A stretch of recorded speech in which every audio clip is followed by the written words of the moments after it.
Welcome to She Who Believes, the podcast.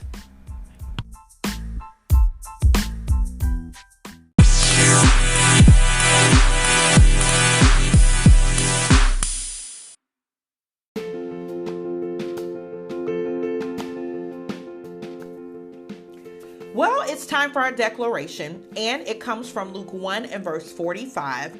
This week we'll be declaring it from the King James Version. We ask that you do two things: that when you get to the word she or woman, depending on which version you choose, you can choose whichever version you prefer. But this week we're doing it from the King James Version. When you get to that word, replace that word with your name. Make this declaration personal and then believe it. Those are the two things we ask. And even if you can't do those things yet, we'll still ask you to declare it with us, because we know very soon as you declare the word of God, you're going to see it manifest in your life. So here we go. And blessed is Vivian that believed, for there shall be a performance of those things which were told to her from the Lord.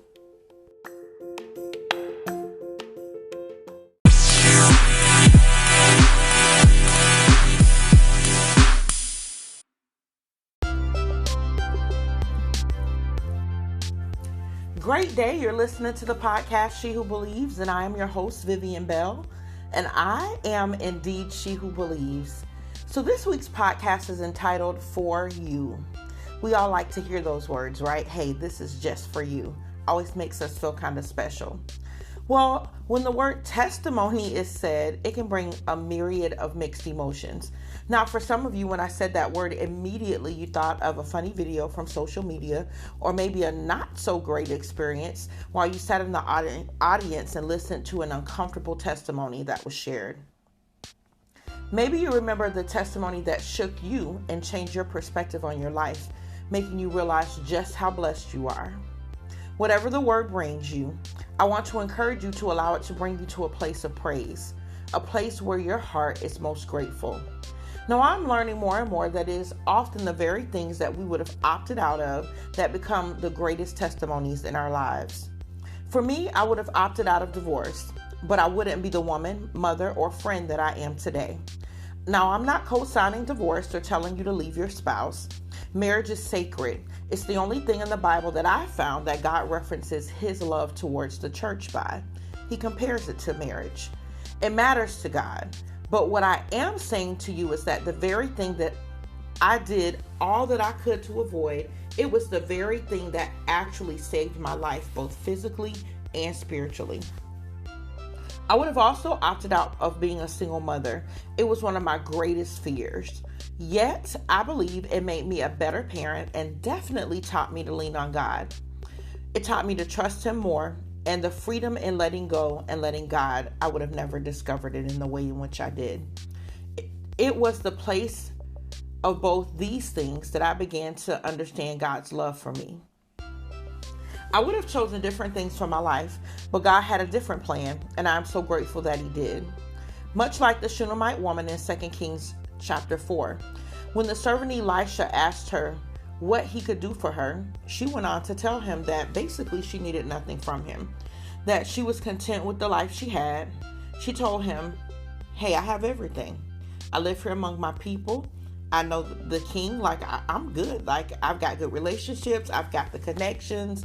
I have this great place that I could build a room for you. I'm doing good. I'm comfortable. Yet in verse 14, Elisha said to Gehazi, is there anything at all we can do for her? And his servant responded, well, actually her husband is old and she doesn't have a son. This woman would have never asked for a son. She appeared to have accepted life as it was, maybe without any thought that it could be different. Or perhaps, after years of seeing a life yielding no results to her true heart's desire, she stopped asking.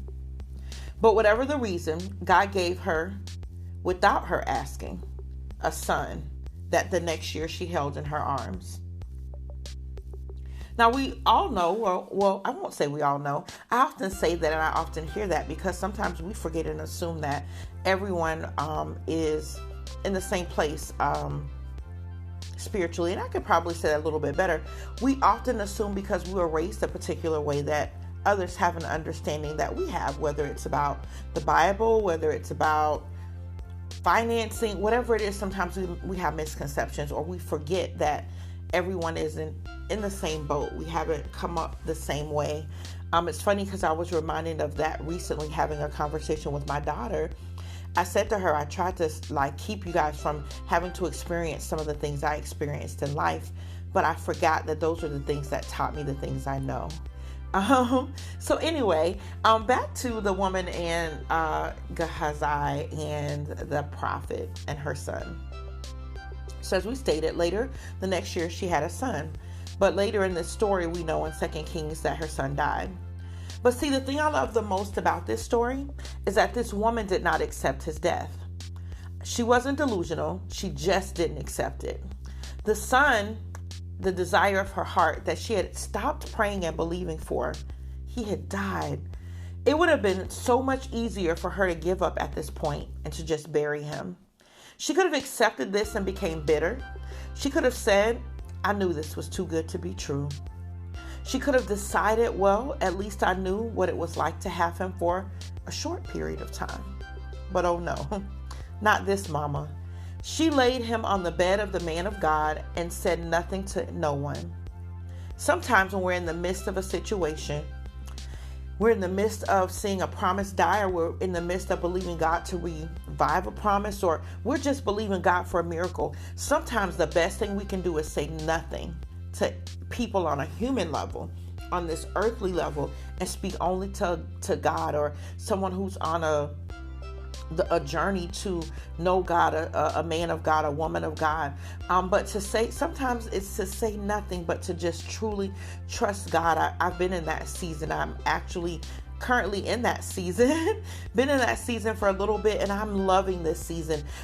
In the past, I wouldn't have told you that. I would have maybe felt lonely or felt like, hey, why is this happening to me? But it's in the seasons of quiet. It's in the seasons where I've said nothing but just, Lord, I still trust you. Lord, I believe you. Lord, I still expect for you to perform this thing in my life that you promised. Those are the times in which I know my faith has grown more.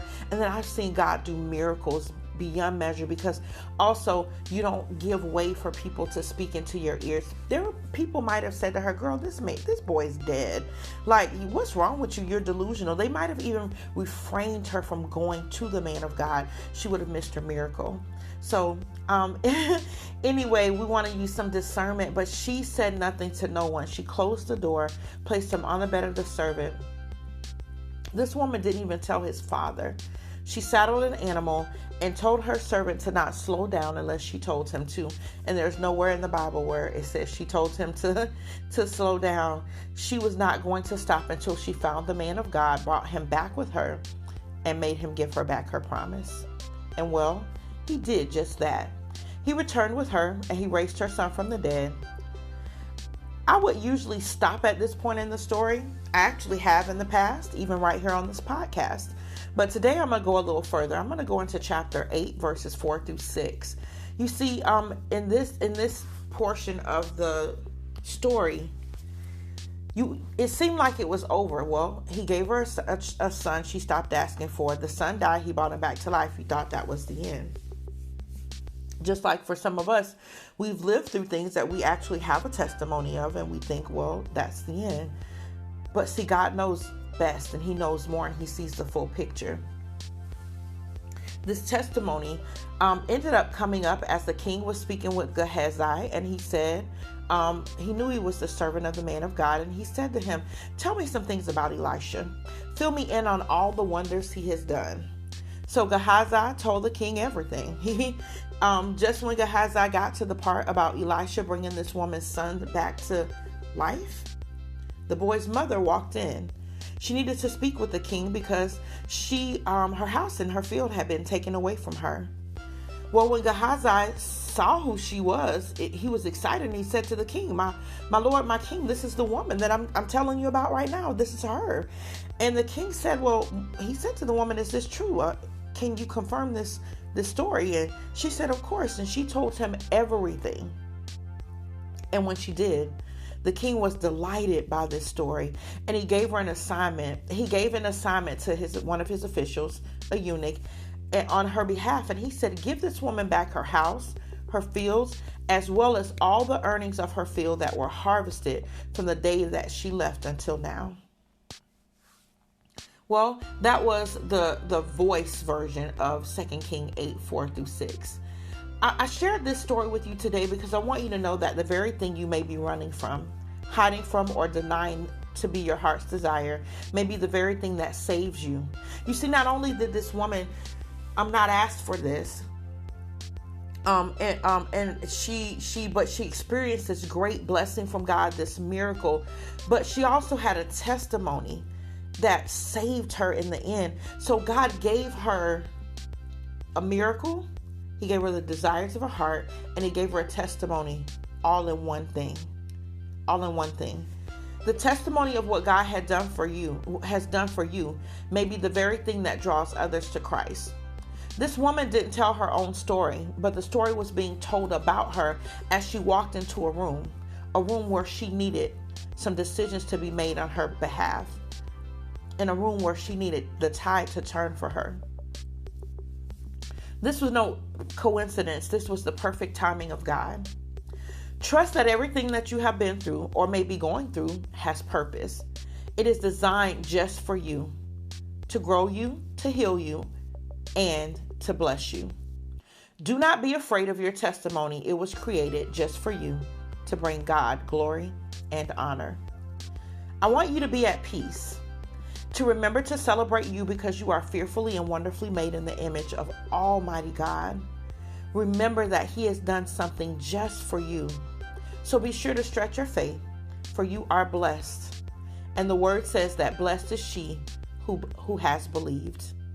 Well, I'm Vivian Bell. Again, this is She Who Believes, the podcast.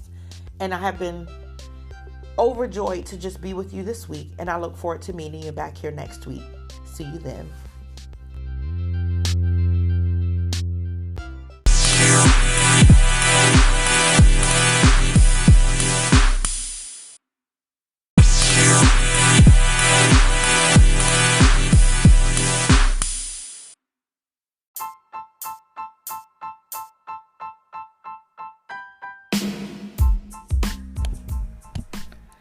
You are listening to the podcast, She Who Believes. Thank you for joining us today. May your faith be counted unto you as righteousness.